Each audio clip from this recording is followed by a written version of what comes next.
আজকে এই বিশাল ঐতিহাসিক তাফসীরুল কোরআন মাহফিল, লাখো জনতার এই বিশাল ঘর মাহফিলে আমাদের সম্মানিত প্রধান অতিথি, আমাদের হৃদয়ের স্পন্দন, বাংলাদেশের তরুণ সমাজের আইডল, আমাদের সকলের প্রিয় আলোচক এবং বক্তা মাওলানা মুফতি আমির হামজা ভাই সম্মানিত সভাপতিত্ব করছেন জনাব মোহাম্মদ মিজানুর রহমান সাহেব, প্রধান অতিথি, অতিথিবৃন্দ, অন্যান্য শ্রোতা ভাই বোন, উলামায়ে কেরাম। আমি একটা আয়াতের কিছু অংশ তিলাওয়াত করেছি, এইটাই শুধু কথা। কারণ আমি তো এসেছি মূলত আমরা এক হেলিকপ্টারে ঢাকা থেকে পটুয়াখালী গিয়েছি, আবার এসেছি, আবার আপনাদের পর্যন্ত এসেছি। আমি চলে যাবো আমার মাহফিলে। ভাই আমাকে দাবি করেছেন, আমি তো পূরণ না করে পারিনি। আপনারা কি খুশি না বেজার? বেজার না খুশি? মাশাআল্লাহ। আমরা আমির হামজা ভাইয়ের জন্য প্রথমে দোয়া করব, আল্লাহ যেন তাকে সুস্থতার সাথে দাওয়াতের এই কাজকে অব্যাহত রাখতে পারেন। আমি শুধু আপনাদেরকে একটি ছোট্ট দৃষ্টি আকর্ষণী দেই। আপনারা অনেক মায়া করেন আমির হামজা ভাইকে, কিন্তু এত মায়া করেন যে গাড়ি থেকে নামতে দিচ্ছেন না। মায়ার ঠেলায় তাকে চেপে একেবারে মোয়া বানিয়ে ফেলতেছে। আমি চাই ভালোবাসাটা থাকুক, ঘ্রাণ নেয়ার জন্য। ফুলকে ধরে ধরে চিপ দিয়ে নষ্ট করে ফেললে ফুলের কোনো ঘ্রাণ থাকে না। অতএব আস্তে করে ধরে যদি শুকে নিতে পারেন তাহলে যেমন ঘ্রাণটা পাবেন, ঠিক তেমনই বক্তা যেন সবসময় আপনাদেরকে ভদ্র মনে করে, দেশের মধ্যে আপনাদের দায়িত্বশীল মনে করেন। আপনারা সেই কাজটি করবেন ইনশাআল্লাহ, চেষ্টা করব নাকি? সম্মানিত ভাইয়েরা, আল্লাহ কোরআনের মধ্যে বলছেন, তোমরা কেউ অন্যের উপরে জুলুম করবে না এবং তুমিও জুলুমের শিকার হবে না। এখন এই নির্দেশ ছিল শুধু আপনাদের উপরে নাকি সরকারের উপরেও ছিল? বিগত সরকার জুলুম করেছে আর আমরা ছিলাম মাজলুম।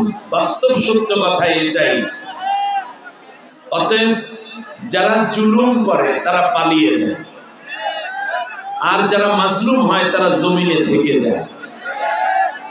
আল্লাহ রাব্বুল আলামিন আমাদেরকে জমিনে থাকার তৌফিক করে দিয়েছেন, আমরা যেন আর জুলুম না করি। জোরে বলেন, আমরা যেন আর জুলুম না করি। আল্লাহ সুবহানাহু ওয়া তাআলা আমাদেরকে কবুল করুন। এখন মাগরিবের আজান হয়ে যাবে। সুতরাং মানুষের সবচেয়ে বড় জুলুম হচ্ছে নিজের উপরে নিজের জুলুম। আদম আলাইহিস সালাম আল্লাহর নিষিদ্ধ কাজ করার, আল্লাহ বলেছেন এই ফলটা খেও না। আদম আলাইহিস সালাম যখন খেয়ে ফেললেন শয়তানের ওয়াসওয়াসায়, তখন তিনি শয়তানকে অভিযুক্ত করেন নাই। তখন তিনি প্রথমেই বলেছেন, রব্বানা যালামনা আনফুসানা, আল্লাহ আমি আমার নিজের উপরেই জুলুম করে ফেলেছি। অর্থাৎ আল্লাহ যেই কাজ করতে নিষেধ করেছেন সেই কাজটি বান্দা যখন করে তখন মূলত সে নিজের উপরেই জুলুম করে বসে। আপনি আজকে খেয়াল করুন, মাগরিবের নামাজ, আসর নামাজ পড়া ফরজ ছিল। আপনি যদি নামাজ পড়ে না থাকেন তাহলে আপনি নিজের উপর নিজে জুলুম করে আছেন। আল্লাহ রাব্বুল আলামিন বলেছেন পর্দা পশিদা মতো চলবে, আপনি পর্দা পশিদা করছেন না, আপনি নিজের উপরেই নিজে জুলুম করে বসে আছেন। আল্লাহ রাব্বুল আলামিন বলেছেন তুমি হারাম খাবে না, কিন্তু আপনি মাদক দ্রব্য নিচ্ছেন, ইয়াবা, ফেন্সিডিল, কোকেন, তারি, মারজুয়ারা, ফেতিনিন, গাঁজা, হিরোইন, এগুলো আপনি নিচ্ছেন, আপনি আপনার নিজের উপরেই জুলুম করছেন। আল্লাহ বলছেন মিথ্যে কথা বলো না, আপনি মিথ্যা বলছেন, আপনি আপনার নিজের উপরে জুলুম করছেন। আর নিজের উপরে যে জুলুম করে সে ধ্বংস হয়ে যায়। আল্লাহ রাব্বুল আলামিন এজন্য কোরআনে বলেছেন, ওয়ালা তাজিরু ওয়াজিরাতু ওয়িজরা উখরা, কিয়ামতের দিন কেউ কারো বোঝা বহন করবে না, তোমার নিজের বোঝা নিজেরই বহন করতে হবে। বরং মানুষ সেই দিন নিজের বোঝা যেন গুনার বোঝা বহন করা না লাগে, সেই জন্য তারা অন্যদের দিক থেকে পালাতে থাকবে। আল্লাহ তাআলা কোরআনে বলেছেন, ইয়াউমা ইয়াফিরুল মারউ মিন আখিহি ওয়া উম্মিহি ওয়া আবিহি ওয়া সাহিবাতিহি ওয়া বানি, মানুষ তার ভাই বন্ধু তার মা বাবা, তার আত্মীয় স্বজন এবং তার শুভাকাঙ্ক্ষীদের থেকে সে পালাতে থাকবে। সম্মানিত ভাইরা, এই কথাটা বলি, শেষ করে দেই। আল্লাহ তাআলা সর্বপ্রথম বললি এটা ভালো হইতো মা বাবা থেকে, স্ত্রী থেকে, এইটা আগে না বলে আল্লাহ তাআলা ভাই বন্ধু আগে কেন বলেছেন? তার কারণ, যখন মা বাবার কোলে সন্তান থাকে নাবালক অবস্থায়, ততদিন তার গুনাহ হওয়ার বয়স থাকে না। মা বাবার সাথে শেয়ার করা যায় যে বিষয়গুলো সব, ততদিন মানুষটা থাকে নাবালক। আর নাবালক যতদিন থাকে ততদিন সে গুনাহ করার কোনো টেন্ডেন্সি থাকে না, ম্যাচিউরিটি থাকে না। কিন্তু যখনই তার গুনাহ করার বয়স হয়, সে যখন সাবালেক হয়ে ওঠে, ম্যাচিউরড হয়, তখন সে কিন্তু মা বাবার সাথে শেয়ার করে না, সে বন্ধুর সাথে গুনার কথা শেয়ার করে। দোস্ত চুরি করবো ডাব নারিকেল, দোস্ত মিথ্যে কথা বলবো, দোস্ত অমুক বাড়িতে যাব, দোস্ত এইটা খাবো ওইটা খাবো, দোস্তে দোস্তে মিলে তারপর ইয়াবা ভাগ করে খায়, ফেন্সিডিল ভাগ করে খায়, কোকেন ভাগ করে খায়, দোস্ত দোস্তে মিলে কোনো মেয়ের কাছে যায়, দোস্ত দোস্তে মিলে আড্ডা দিতে যায়, দোস্ত দোস্তে মিলে এই যে তার 2 দিন আগে মাত্র 4 বন্ধু মিলে ব্যাংক ডাকাতি করতে গেছে, বয়স হলো 14 থেকে 18 বছর পর্যন্ত। তাহলে দেখা যায় যখন একটু বয়স হয়ে ওঠে, তখন সবচেয়ে নিকটে যে জানে তার নাম কি? ভাই বন্ধু, মানে দোস্ত।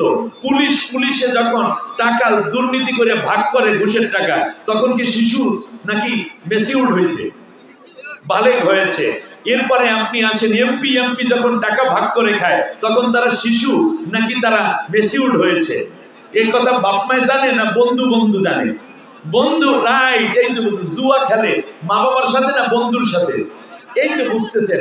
সুতরাং কাল কিয়ামতের ময়দান যখন হাজির হয়ে যাবে, এই জন্য আল্লাহ প্রথমে বলেছেন ইয়াউমা ইয়াফিরুল মারউ মিন আখিহি, তার ভাই থেকে, বন্ধু থেকে পালাবে। তার কারণ একজন বন্ধু আরেক বন্ধুকে সেই সময় ধরিয়ে দেওয়ার একটা পরিবেশ, তার ভয় থাকবে।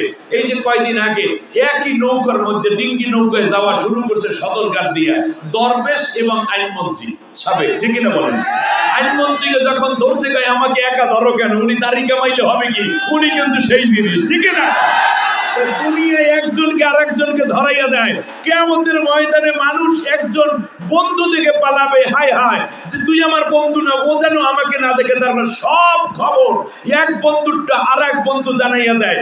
এই জন্য দেখবেন এক বন্ধুকে অ্যারেস্ট করিয়া 10 বন্ধুকে ধরে, মা বাবাকে ধরে না।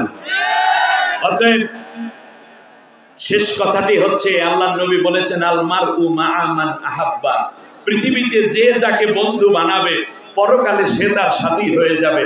আসুন না আমরা আলেমদের সাথী হই, আমরা কোরআনের সাথী হই, আমরা পারবো তো ইনশাআল্লাহ।